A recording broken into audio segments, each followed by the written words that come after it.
Le journal sur CamNews 24, bienvenue à tous au sommaire. Appel à candidature, on n'en finit plus. Les militants et militantes du Rassemblement démocratique du peuple camerounais RDPC de la région du Nord invitent le président Paul Biya à briguer un nouveau mandat lors de la prochaine élection présidentielle de 2018.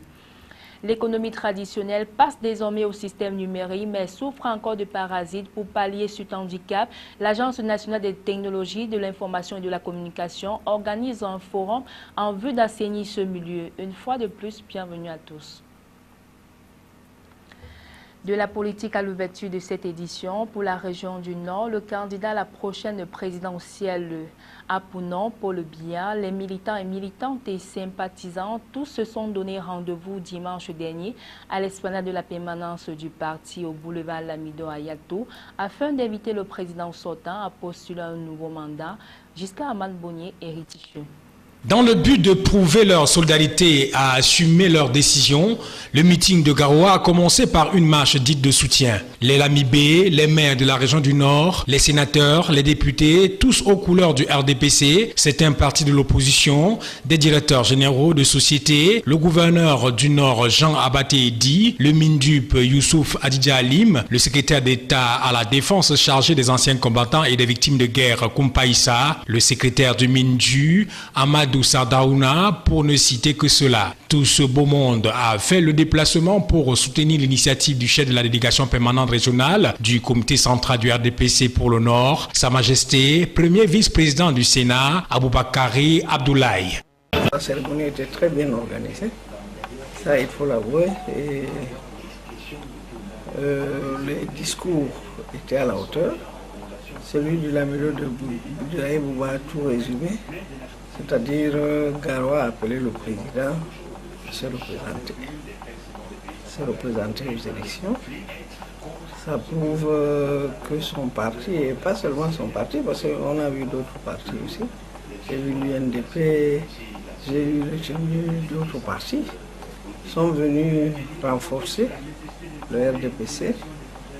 Sont venus aussi demander, les autres partis sont venus renforcer le RDPC et demander au président Biya de se représenter à la magistrature. Dans les différents discours, les différents interlocuteurs ont énuméré les bienfaits de Paul Biya depuis son accession au pouvoir en 1982 à nos jours et la place qu'il accorde à la région du Nord. Sur le plan sécuritaire, l'engagement du numéro 1 à combattre le terrorisme et préserver la paix au Cameroun. Ils ont donc tous par la même voie réitéré leur sincère soutien au renouveau et aux idéaux que promeut le chef de l'État. Toujours en politique, présidentielle 2018, la question de la réforme du code électoral vient enrichir le débat. Les formations politiques, en l'occurrence le Mouvement pour la Renaissance du Cameroun, proposent une réforme consensuelle du code électoral pour des élections libres, transparentes et démocratiques, une option qui n'exclut pas la fixation de la majorité politique à 18 ans pour une implication plus profonde de la jeunesse dans la gestion des affaires publiques. Donna Ayuzoa. Une nouvelle pomme de discorde voit le jour dans l'espace politique camerounais. Il s'agit du débat autour des conditions, du contexte et de l'opportunité de la tenue de la prochaine élection présidentielle, laquelle doit avoir lieu en 2018 selon la Constitution. À ce débat, alimenté par les appels à candidature, appel à l'élection anticipée, appel à la retraite et contre-appel à candidature, s'ajoute celui de la réforme du code électoral camerounais. Le Mouvement pour la Renaissance du Cameroun voit en cela une exigence pour des élections libres, transparentes et démocratiques. C'est une question républicaine. La fixation des règles du jeu politique interpelle tout le monde. Donc nous avons pensé qu'il était de notre devoir de porter à la connaissance du peuple camerounais l'impératif de la réforme consensuelle du code électoral pour que demain, les élections ne conduisent pas dans notre pays aux tensions que nous avons observées dans d'autres pays. L'autre courant de pensée, constitué pour la plupart des potentiels électeurs, propose qu'on ramène l'âge électoral à 18 ans pour une implication plus profonde de la jeunesse dans la gestion des affaires publiques. Lorsque nous regardons la population camerounaise, elle est déjà très jeune.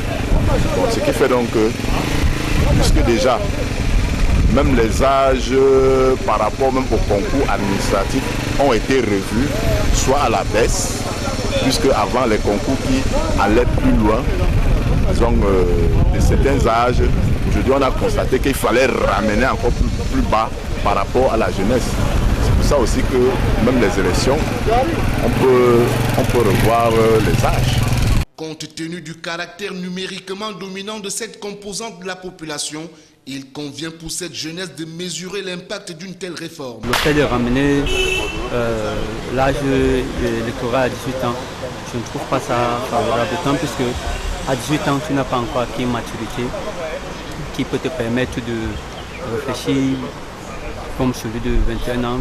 À 21 ans, quand même,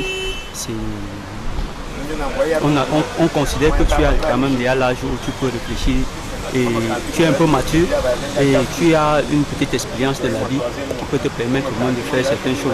Tout laisse croire que le débat reste ouvert et qu'il revient au Parlement de s'intéresser à cette proposition de loi portant modification du code électoral déposée sur le bureau de l'Assemblée nationale à printemps depuis la session parlementaire de novembre 2014. Extrême Nord, plan triennal spécial jeunes, le temps de l'opérationnalisation. Un atelier y afférent vient de se tenir à Marois, sur la présidence de Mounoune Foussou, ministre de la Jeunesse et de l'Éducation civique. Il était question au cours des assises d'identifier les domaines prioritaires d'insertion socio-économique des jeunes. Le compte rendu de Célestin Taboulou-Succès. Dans son adresse à la jeunesse à l'occasion du cinquantenaire de la jeunesse à elle consacrée, le président de la République a annoncé un plan triennal spécial jeune. 103 milliards de francs CFA, c'est le montant que va consacrer le gouvernement en 3 ans par la mise en œuvre de sa politique d'insertion socio-économique des jeunes dans le cadre de ce plan. Pour traduire dans les faits cet acte du chef de l'État, le gouvernement, à travers le ministre de la Jeunesse et de l'Éducation civique, vient d'organiser à Marois un atelier régional d'opérationnalisation de ce plan triennal spécial jeune. Les assises sous le présidium de Mounouna Foussou, chef du département ministériel en charge des questions des jeunes, visaient à identifier les domaines prioritaires d'insertion socio-économique des jeunes et à adopter un mécanisme d'action de mise en œuvre de ce plan. Il a été question de mobiliser la jeunesse de l'extrême nord, de cerner ses aspirations et de mobiliser les partenaires gouvernementaux et non gouvernementaux pour apporter des réponses aux aspirations de ces jeunes. Le ministre a à cet effet invité les jeunes à s'approprier les réponses que le gouvernement envisage d'apporter. L'atelier de Marois a bénéficié de l'appui du programme des Nations Unies pour le développement PNUD. Pour sa représentante résidente, la mise en œuvre de ce plan triennal jeune, le PNUD, va accompagner le gouvernement dans l'encadrement de la jeunesse. L'assurance est de Radia Rochdi. Les travaux qui ont connu une forte mobilisation des représentants des associations et mouvements des jeunes entrepreneurs, des responsables du MINJEC et des partenaires au développement se sont soldés par la remise des attestations et des appuis financiers à une douzaine de jeunes porteurs d'emploi. Transfert des compétences aux collectivités territoriales décentralisées de la Damawa, près de 2 milliards de francs CFA disponibles dans les caisses. L'annonce a été faite à Meïgangar. C'était à la faveur de la tenue de l'Assemblée générale des maires de la Damawa sur la bannière des communes villes unies du Cameroun. Le compte rendu de Joseph Moifo et Eric Tichu.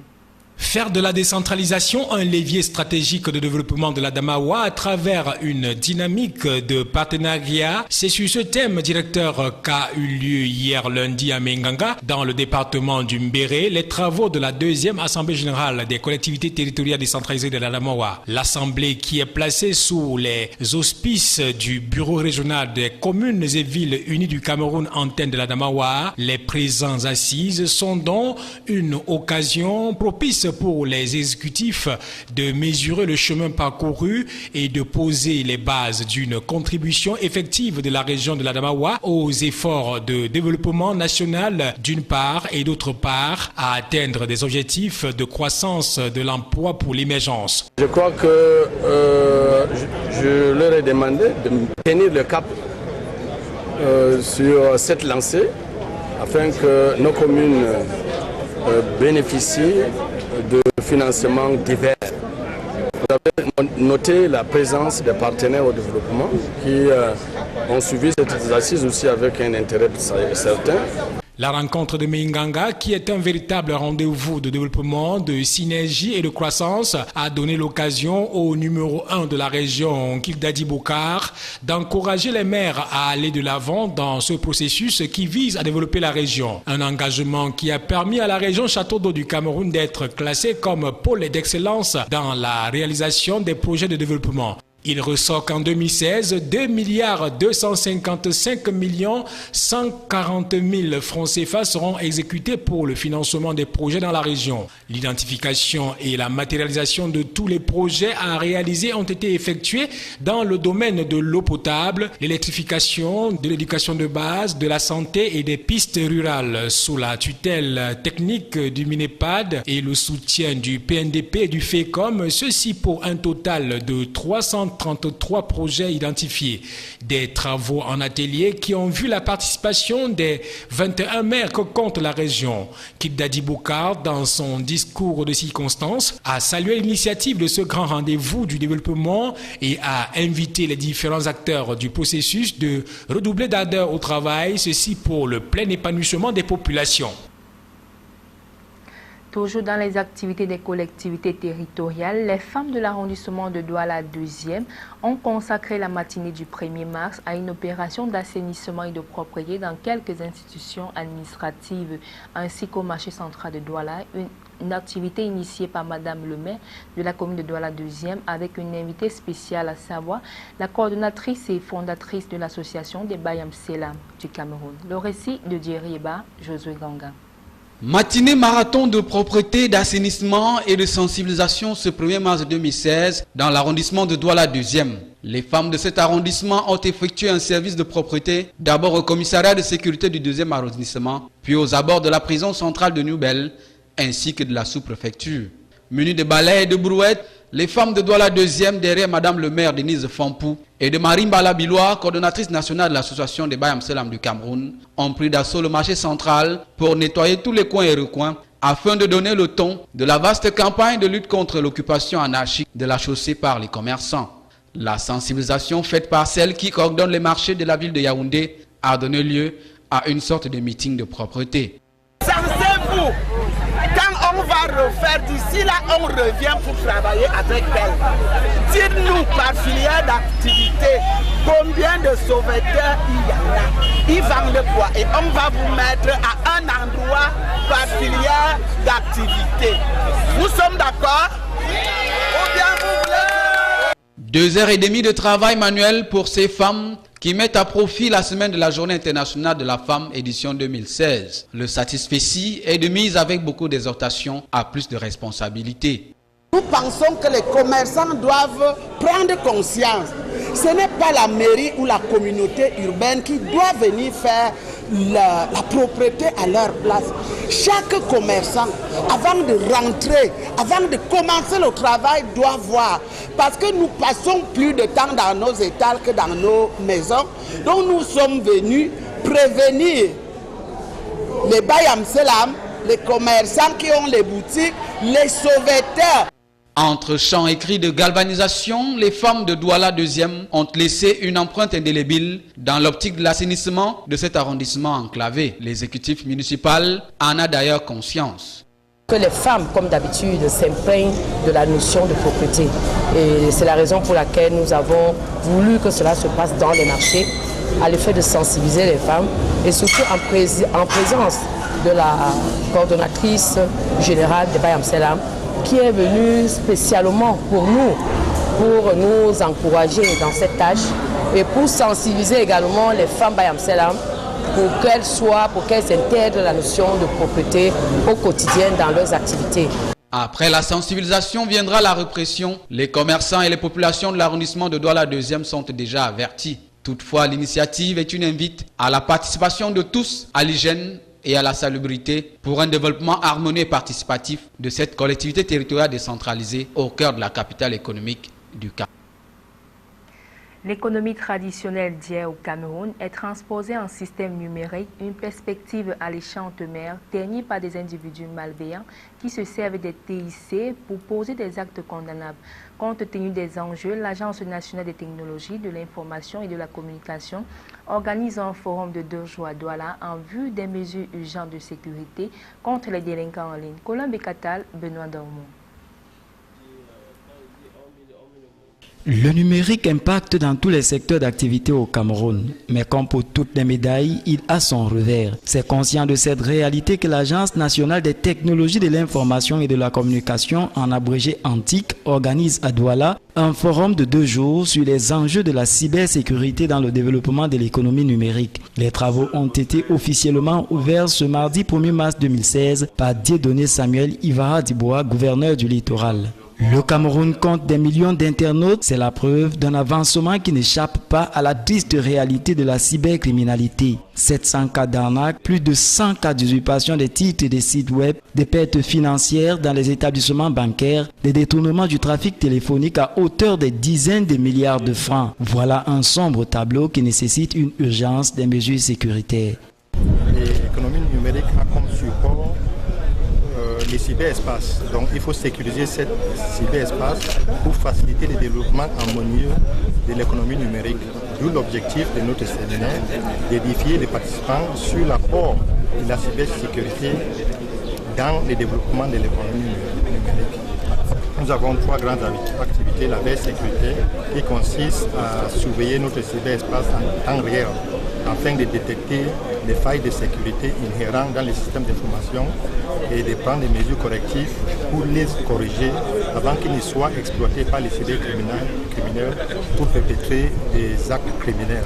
L'urgence est de rigueur dans la mesure où il y a encore des efforts à fournir dans le développement des infrastructures de télécommunications, dans l'amélioration de la qualité des services, dans le renforcement de la sécurité du cyberespace national. Le Cameroun, selon les indices de l'organisation internationale Network Ratnest, occupe le 126e rang mondial sur 143 pays évalués sur le niveau de développement de l'économie numérique. Pour ce qui est de l'indice de cybersécurité, le rapport de 2015 de l'Union internationale des télécommunications le place 15e au monde et 2e en Afrique derrière le Gabon. En somme, un niveau de sécurité acceptable mais qui doit être amélioré. Un appel à des mutations numériques est donc lancé aux entreprises publiques, privées et à la société civile afin que le Cameroun puisse rattraper conformément aux vœux du président Paul Biya son retard dans le développement de l'économie numérique. C'est désormais officiel, l'aéroport international de Douala est depuis ce 1er mars en plein travaux de réhabilitation. Le budget des 10 travaux est évalué à 15 milliards de francs CFA. Pour pallier à ce problème, les différents voyages s'effectueront à partir de l'aéroport international de Yaoundé-Simalé. Reportage.